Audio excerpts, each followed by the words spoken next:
Level 1. The aspiring YouTuber. You're sitting there watching a teenager read Reddit posts over Minecraft Parker footage. And somehow, that video made more money than you made all quarter. Not a little more. Behind him on the screen is his AdSense dashboard. $53,000. 1 month. He didn't build anything. He didn't film anything. He isn't even playing the Minecraft. The Parker is stock footage. The stories are from Reddit. His entire job is sitting in a chair and reading words that other people wrote. And the algorithm looked at that and said, yes, this is worth $53,000. Meanwhile, you're 26. You've spent 4 years at a desk making spreadsheets for an insurance company. Spreadsheets so boring nobody has ever described them as important without first checking if their manager was in the room. And now, this teenager, whose only visible skill is reading out loud, is showing you his income with the confidence of a man who has never once questioned himself. The thought that hits you is not, I could do that. It's worse. It's, he's dumber than me. At 11:47 at night, you open a new tab. You have work at 8. Your girlfriend is asleep in the next room. And you type the sentence that ruins the next years of your life. How to start a YouTube channel. Right now, you think YouTube looks easy. You have no idea what this is about to cost you. Level 2. The Zero View YouTuber. The thumbnail has 7 fonts. You spent 40 minutes on it in Canva, found a red arrow in a free asset pack, pointed it at your own face, and felt briefly like you understood design. You did not understand design. The video takes 11 hours to make. It is 8 minutes long. You play it back once, and your own voice makes you want to close the laptop and never open it again. You upload it anyway, because the alternative is admitting that the man who reads Reddit posts over Minecraft Parker was right about something you haven't figured out yet. Your desk at work has 2 monitors. The left one has the spreadsheet your manager needs by Thursday. The right one has a premiere timeline nobody asked for, in a project nobody is paying you for, with footage that 4 people will watch, one of whom will be an accident. You alt-tab between the two like someone leading a double life, except both lives are disappointing. You install vidIQ. The score on your first video is 12 out of 100. You don't fully understand the scoring, but you understand 12. You post the video to r/new tubers asking for feedback. One person responds, audio needs work. That's the whole review. You rehearse a resignation speech for 2 days. You have a line about following your passion that sounds good in the car. Your manager says okay, and asks if you can finish the Q3 report before you leave. That's the whole reaction. You walk out of the building. Nobody looks up. Your girlfriend asks what the plan is. You say you have 6 months of savings and a content calendar. She asks how much you've made from YouTube so far. The number is $0. You both look at it. She leaves on a Wednesday, not during a fight. She leaves after you spend an evening watching a 47-minute video titled, YouTube SEO Strategy for Beginners, 2024 Updated, instead of going to dinner. She says this isn't what she signed up for. She's right. You know she's right. You open Premiere. There's a creator named Marcus who started 3 weeks before you, same niche, same nobody audience. His thumbnails are a /B tested. His audio is clean. He has a ring light and a neon sign behind his desk that says create. He calls his audience the community in the first 5 seconds of every video and has never once meant it. He has 400 subscribers. You have 11. 4 of them are family. 1 is you under a different email because you wanted the number to look less humiliating. You download TubeBuddy. You join a Discord for small creators. You bookmark 3 tutorials about faceless channels because at least a faceless channel doesn't have to hear its own voice played back. The subscriber count sits at 11. You upload again. Level 3. The niche experimenter. You try gaming. There are 14,000 Fortnite videos uploaded today. Yours is number 14,001. It gets 23 views, and at least one of them is you checking whether the view counter was broken. You try reactions. 180 views. Then a copyright strike, which is the platform's way of telling you it noticed you existed and chose violence. You try finance. 40 views. You don't fully know what a P/E ratio is and it shows. Not in a charming, relatable way. In the way where someone in the comments points it out correctly and you spend 20 minutes writing a reply explaining why you were right. You were not right. You are now 4 different channels and none of them are working. Here is the thing nobody tells you until you've already wasted 6 months. YouTube doesn't reward effort. It rewards positioning. The platform doesn't care that you worked hard. It cares that someone is searching for a specific thing, and your video either shows up or it doesn't. You learn this. You continue behaving as if effort is the variable.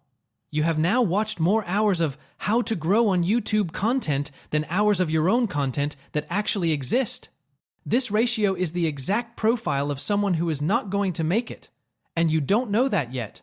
Marcus posts a video titled, "Why I Quit My 9 to 5 to Do YouTube Full Time." It gets 15,000 views. He filmed it in front of the neon create sign on a $3,000 camera with the energy of someone who rehearsed being casual in a mirror. His story is identical to yours, same timeline, same corporate exit, except in his version, it sounds like strategy. In yours, it was a man who watched someone read Reddit posts over Minecraft Parker and thought, I'm smarter than that guy. Both versions are true. You copy a Mr. Beast-style thumbnail for your next video, bold text, high saturation, face looking at something the viewer can't see, and put it on a video that gets 200 views. The gap between the thumbnail quality and the view count is the visual equivalent of wearing a suit to a job interview at a gas station. Your savings are not at zero, but zero has started making eye contact from across the room.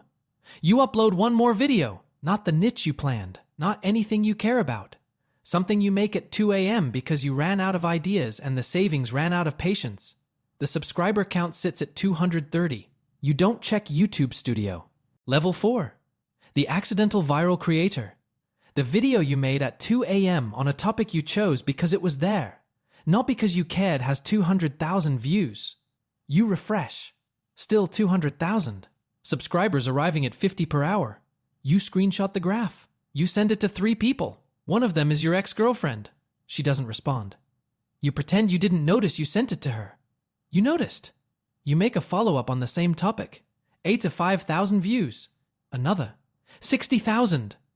The channel is growing in a direction you didn't choose, for reasons you don't understand. Around a subject you would not voluntarily spend time watching yourself. Then you go back to the content you actually care about. The video you spent 2 weeks planning gets 900 views. The one after that, 1,100. The subscribers who arrive during the viral spike do not watch your other content. They subscribe to the topic, not to you.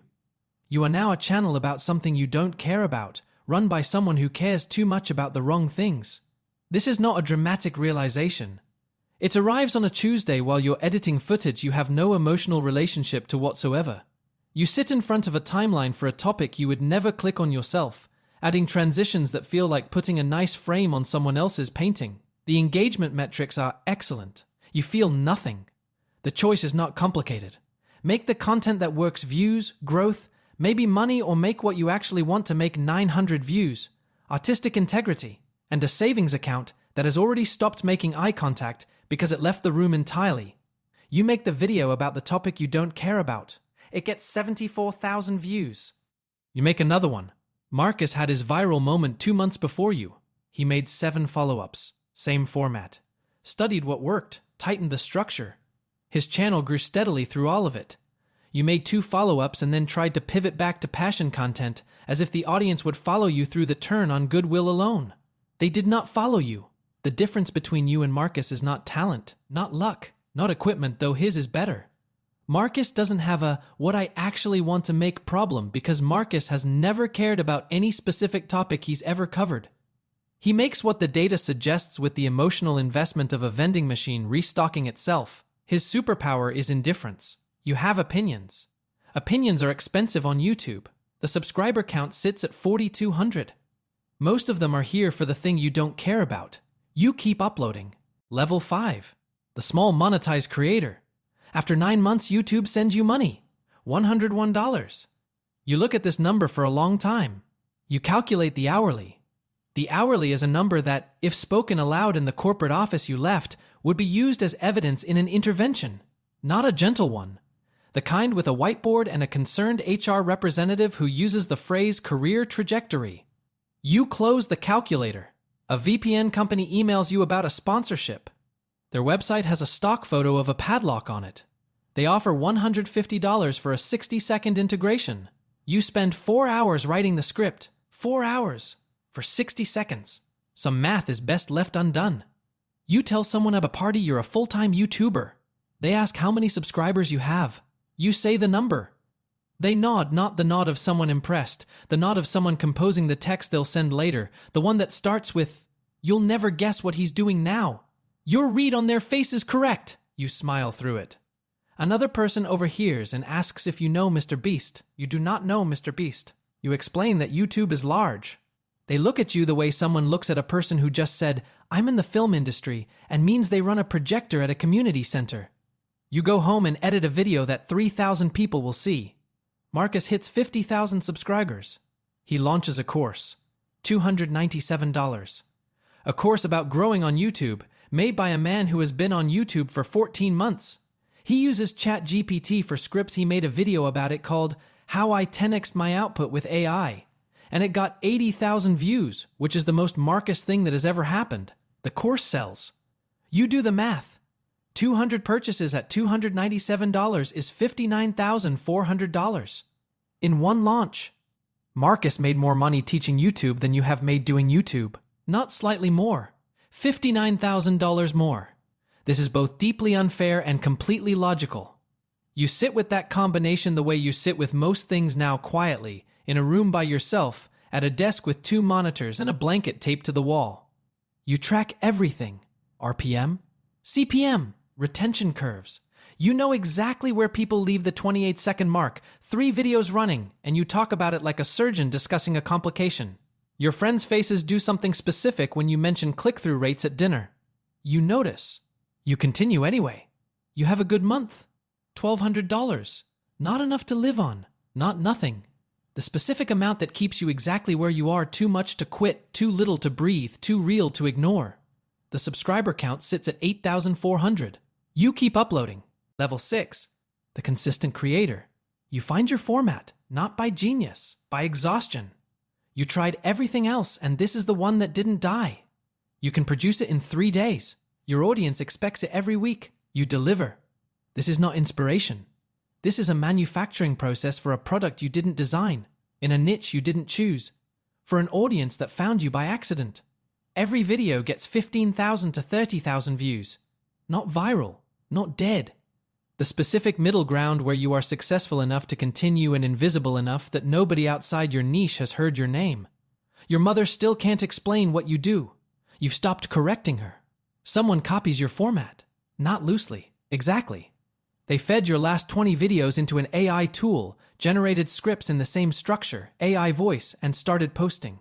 Their channel is 3 months old. Their view counts are higher than yours. You watch one of the videos. You can identify sentence by sentence where the AI pulled from your work. You draft a long comment and delete it because there is no version of that comment that doesn't make you look like the person who lost. The algorithm changes. Videos that were getting 25,000 now get 8,000. Nothing about your content changed. The platform moved and didn't tell you. You watch your graph go the wrong direction for 3 weeks before admitting it's not a fluke. You go full time, not as a celebration, as a calculation. The revenue covers the gap if you cut certain things. The corporate job offers in the background have started to feel like a visible door, and you close the door before you walk through it. First month full-time is the worst stretch in 8 months. Every underperforming video is rent. The freedom that was the whole point now sits at your desk like a financial obligation wearing sweatpants. Wednesday afternoon. Everyone you used to work with is in a meeting. You're in your apartment with a blanket taped to the wall for sound treatment, about to record a voiceover for a video about something you still don't care about. This is the dream. It looks exactly like this. Marcus is at a creator event. 200,000 subscribers. On a panel titled Scaling Your Content Business. You have 35,000. You're in the audience with a badge in a font too small to read from 3 feet away. He nods. You nod. You outline 3 videos in the parking lot before starting the car. The subscriber count sits at 35,000. You cannot keep doing this alone. You also cannot imagine letting anyone else do it. Both of these are true and neither of them is useful. Level 7. The full-time creator. You hire an editor. The first video they deliver is 80% of what you would have done. The 20% difference keeps you up at night. You send revision notes at 11 p.m. 4 paragraphs. Timestamps. Tone suggestions for the pacing in the middle section. They respond, "Got it."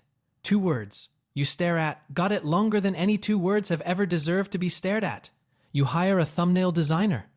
Their first thumbnail is better than anything you've made in 2 years of teaching yourself design from YouTube tutorials about YouTube. This should feel like progress. It does not feel like progress. It feels like finding out someone else is a better version of you at the thing you spent the most time on. And that version charges $150 per image and has 4 other clients who are all growing faster. You have a Slack workspace, a Notion content calendar with color-coded categories. You say deliverables in a Monday stand-up without irony. 3 years ago, you quit a corporation to escape Monday stand-ups and the word deliverables. You didn't escape either. You just became the person who schedules them and the person who says them. The Eames chair is starting to make sense. A brand emails you. $15,000 for one integration. You read it 3 times. You screenshot it. You don't send it to anyone. The context is 9 months at $101 a month and 3 years of a blanket taped to a wall. And that journey doesn't compress into a text message without sounding either pathetic or improbable. Both things are true. You sign the contract. This is the first number that doesn't feel like a joke. Your editor quits. Better offer. No drama. Just a professional email on a Thursday afternoon while you're mid-recording. You spend 3 weeks editing your own videos, again eating at the desk, running a media company from a chair that costs less than one of your microphones. The scaling was always one departure away from collapsing back to where you started. You have a good month. Best ever. You sit with the number and wait for satisfaction. What arrives is relief. Not joy, not pride. The specific quiet feeling of a threat that didn't materialize this time. You know the difference between those things now. You've known for a while. One evening you find your first video. 7 fonts. Red arrow pointing at nothing. Vid IQ score of 12. Audio that sounds like it was recorded inside a shoe. 340 views. You almost delete it. Then you don't. Those 340 people watch the worst version of you, and some of them are still here. The subscriber count sits at 95,000. You close the tab. You open the next meeting. Level 8. The million subscriber creator. YouTube sends a plaque. Gold. You hold it. It's heavier than you expected. You put it on the shelf behind your setup. It appears in every video from this point forward. You never mention it. Someone makes a video called, "Why Your Channel Has Declined." It gets 400,000 views, more than your last 3 uploads combined. The person who made it has 12,000 subscribers and has clearly been studying your channel the way you used to study Marcus, systematically, with timestamps, with a thesis. The criticism is specific, researched, and correct. You watch the whole thing. You don't respond publicly. There is no version of a public response that doesn't prove the point. A teenager at a coffee shop recognizes you, asks for a photo. You say yes. He posts it. The comment section spends 40 minutes debating whether you've fallen off. This happens 10 feet from where you are still standing, still holding a coffee that has gone cold, unable to leave because leaving feels like confirming something. You are famous enough to be criticized by strangers who are correct about you. A sponsor approaches. $80,000 for a single integration. Product you wouldn't use. Script you wouldn't write. You sit with it for 2 days. You say no. The no costs more than your entire first year of revenue. Some integrity is only visible as a missing deposit. You don't mention it publicly. There is no version of mentioning it that isn't its own kind of performance. Marcus is on a podcast you listen to. He tells the origin story, same timeline, same corporate exit, same early days. In his version, it sounds like a calculated bet by a man who identified an opportunity and executed with discipline. In yours, it started because a man read Reddit posts over Minecraft Parker and you decided you were smarter. Both versions are true. They always have been. You haven't personally made a video in 6 weeks. Your team produces them. You review, approve, publish. Comments say, "Great video." They are great videos. You didn't make them. You approve them. The distinction used to matter to you.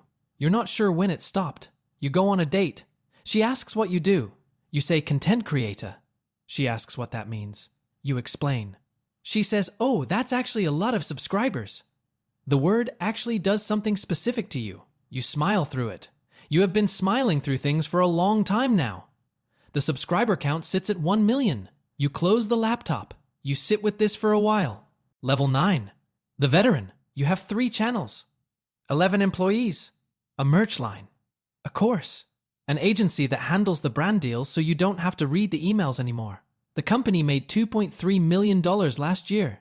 You sit with that number the way you used to sit with $101 quietly, alone, trying to feel something proportional to it. You don't. Your calendar is meetings. Monday, team sync. Tuesday, brand call. Wednesday, content review.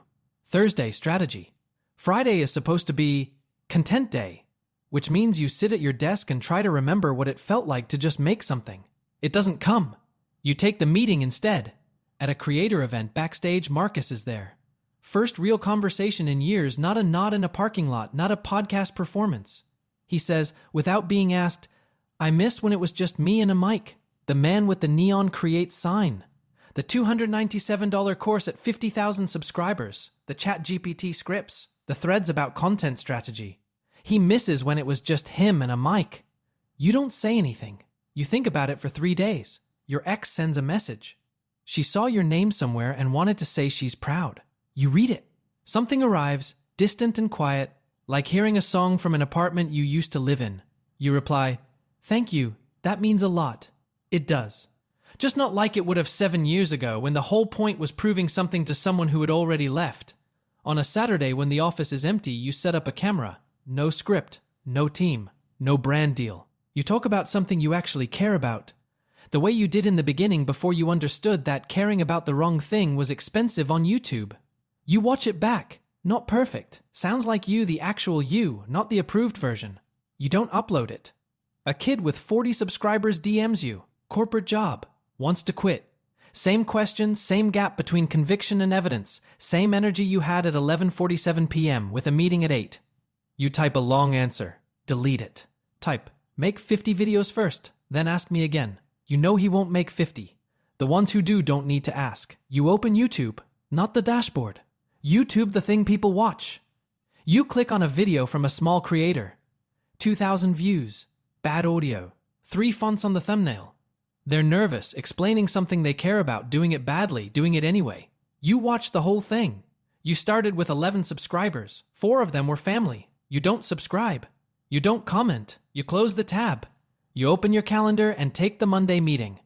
If this one has stayed with you, like and drop a comment with where you're watching from. Subscribe for more.